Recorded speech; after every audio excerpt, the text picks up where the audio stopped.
Right, so yesterday was the day an awful lot of people got an awfully rude shock as the realisation that voting for Keir Starmer's Labour was probably one of the biggest mistakes they'd ever made, as Rachel Reeves stood up to talk about the big £22 billion black hole in the nation's finances that she apparently knew nothing about, despite the Institute for Fiscal Studies and others making it abundantly clear weeks ago during the general election campaign.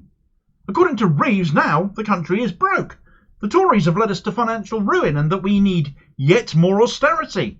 It's the answer to dig ourselves out of this, despite austerity having clearly already decimated this country and people's livelihoods for the last 14 years already. Reeves' answer to this, in no small part, was to declare war on not only the young, refusing to deal with child poverty, but now the old as well, shredding pensioner incomes to pay for this. Sir Keir Starmer has now been joined by Rachel Freeze Reeves. We know austerity and yet more cuts don't work. We've had 14 years to get our heads around that on one hand. And ordinary working class people have very much felt that failure in their incomes and the services we all rely on over that time. Now all set to continue even longer. We can now expect more of that. We can now expect more income suppression, and worst of all, that suppression appears to be very much deliberately aimed at the youngest and the oldest in society, those that don't yet work and those who have done their work. Under Jeremy Corbyn, we were promised cradle-to-grave economics. But under Keir Starmer, it's more like work will set you free. And if you don't work, you're a burden. Last year, the Prime Minister was apparently drawing up plans to remove the winter fuel allowance from pensioners. His Paymaster General went a step further. He said these are the sorts of things that we need to look at. So will he now rule out taking pensioners' winter fuel payments off them to help fund his £46 billion black hole? I've been an MP for 14 years and all of them, and apart from the last 3.5 weeks, have been in opposition. This is definitely the best 3.5 weeks of my political career because for the first time I've actually been able to do things rather than just say them. Right, so we might as well cash in the receipts from the start here because that was Keir Starmer attacking Jeremy Hunt just 2 months ago for looking at slashing the winter fuel allowance for pensioners last year. And that was Rachel Reeves grinning like the cat that's got the cream, telling Sky how much she's enjoying her job now. In power, she's able to do things rather than just say them. I don't think there are two clips that could possibly sum up Keir Starmer's politically bankrupt, morally defective Labour Party more than those, in light of what Reeves has declared she's going to do to close this terrible black hole they've only known about pretty much for as long as the time span between now and when Keir Starmer made those chronic claims to Jeremy Hunt in Parliament, given what they've now assented to do. We already knew that kids were going to stay in poverty. The chance to lift 300,000 children out of poverty completely, the scrapping of the two-child benefit cap that would have done that, and would also have helped 1 million kids all told, though still in and of itself wouldn't go far enough to address all child poverty, which was something even Tony Blair swore he'd deal with, and largely did, that his government won't touch with the barge pole now. Starmer's Parliament, Starmer's government, whipping MPs to vote against the scrapping of that two-child benefit cap, suspending 7 MPs who voted to stop punishing kids, as did happen following that. Sadly, it became readily apparent that as an age group that isn't typically economically active, they weren't going to be Reeves' only target, as pensioners came under attack too, and exposing Starmer in light of that clip yet again to be the unflinching liar and hypocrite so many of us already knew him to be. The winter fuel allowance is being withdrawn from pensioners who, due to being in receipt of the lowest state pension in the whole of Europe, despite living in what is supposed to be the 6th richest economy on earth, already don't have enough to get by on. Those worst off, relying on pension credit, are safe. But there's no taper with pension credit, and those on the boundary of the cut-off between entitlement and none at all have now lost their winter fuel allowance too. Disproportionately, this will harm pensioners in the north more. It gets colder in winter for longer up there, but I suppose when so many are seen to be economically inactive as well, just like children are, why invest in them? That really does come across as the underlying narrative here, doesn't it? Rachel Reeves has always been about being there for workers, but where Labour is supposed to be there for the working class, it has long such abandoned such notions since Starmer became leader. And here we have it playing out. Work will set you free. Plenty of older children, if they're lucky enough to have a paper round or some such. My first job was setting up a fish stall in town, as it happens. But that's supposed to be a bit of pocket money. A bit about teaching kids the basics of getting by and making their money last, not the difference between whether or not you go hungry or not. And indeed, if you're too young, you're victimised by your own government, a Labour government at that, even more. And at the other end of the spectrum, many older people who might want to retire after years of austerity, despite all the nonsense talk of the triple lock-on pensions being preserved when the state pension itself is already too low. When even people with a second pension, a vocational one for example, still might not be able to necessarily live comfortably without some work, especially in winter. That is a massive failing of the state. Who is the state? Who is the economy supposed to work in the interests of, after all? But how many of those pensioners cannot work due to their health as well? They will be the most vulnerable pensioners in winter time. 10 million people are set to lose the winter fuel allowance now. Just under 1/6 of the entire UK population. And when excess deaths during the winter time amongst the over 60s as a demographic, which is how it's measured, are years long, well known about, utter failure of the state as well, that figure could now surge. 1.5 million of these people are already too poor to even think of retiring, still doing hospitality or catering or cleaning jobs amongst others to top up their meagre income. 1.4 million are already in fuel poverty as it stands, but do not receive pension credit. 2/3 of those affected are women.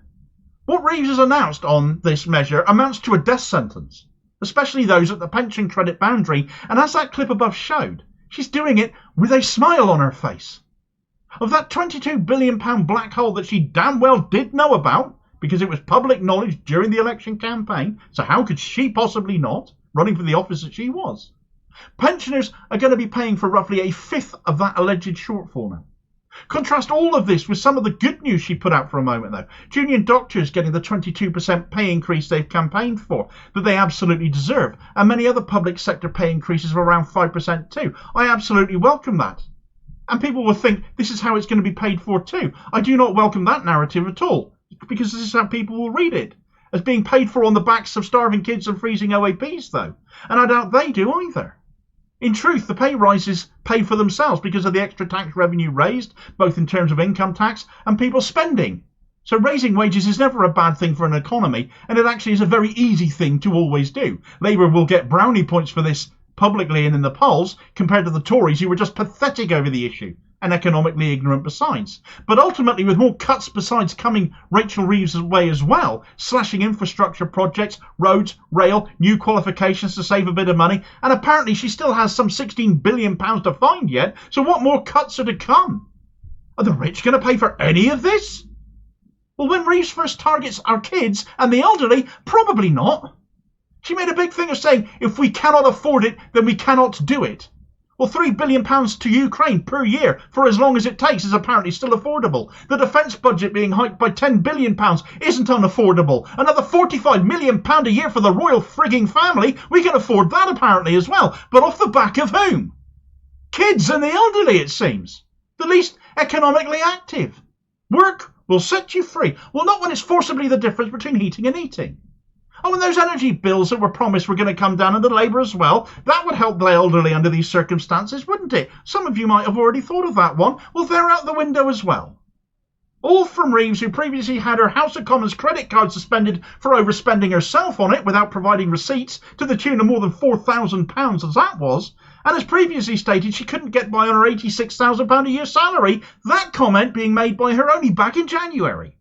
Oh, and as we might have known, and as Squawk Box has today exposed, she's no stranger to claiming her own heating bill for her London MP's home on MP's expenses. Pensioners freeze, but Reeves, according to the IPSA website, which is where you can find out all about your MP's expense claims, and which Squawk Box has checked, found that in the 2023-24 reporting year, Reeves claimed almost £1,300 for utilities for her London MP's home, including almost £1,200 of energy, whilst receiving an MP's salary of more than £90,000. According to the ONS, between 2014 and 2022, there were more than 87,000 excess deaths directly attributable to cold housing. 10 million people have just lost their heating money come this winter, at least in part. So what cuts will they have to make in their own lives now? How many of them won't survive it?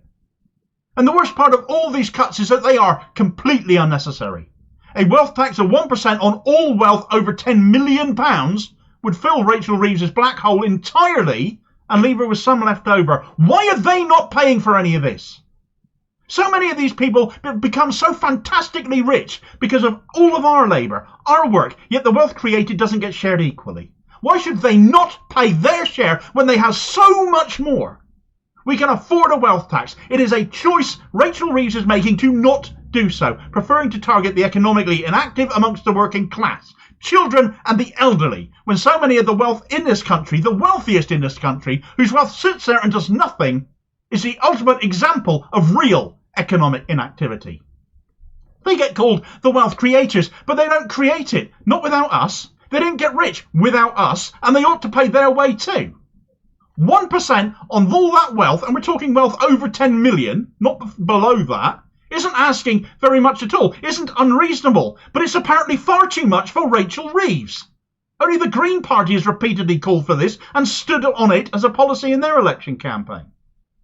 Nothing quite sums up how inept and clueless to genuine economics that works for all as she is than her saying, if we cannot afford it, we cannot do it, which is a phrase that echoes John Maynard Keynes, the economist whose work paved the way for the rebuilding of this country after World War II. But if Reeves knew Keynes as much as she wishes to invoke him, she'd know he actually said, if we can do it, we can afford it.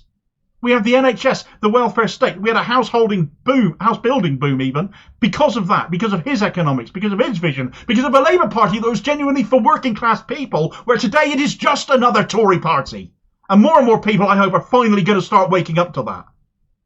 What Starmer and Reeves are overseeing here is going to be catastrophic. It is unforgivable cruelty when there are other choices to be made that just copying George Osborne all over again will not deliver. But that is what we've got. Another party blaming the other for bankrupting the country whilst they tear up everything we need in deference to the wealthy, who might of course donate to their party in due course. Meanwhile, in continuing true Tory style, privatisation of UK infrastructure is carrying on unabated as our entire main gas pipeline has now been procured by a foreign vulture capitalist conglomerate, the final sale overseen under this Starmer-led government. Get the details on another disaster in waiting in this video recommendation here, and I'll hopefully catch you on the next vid. Cheers, folks.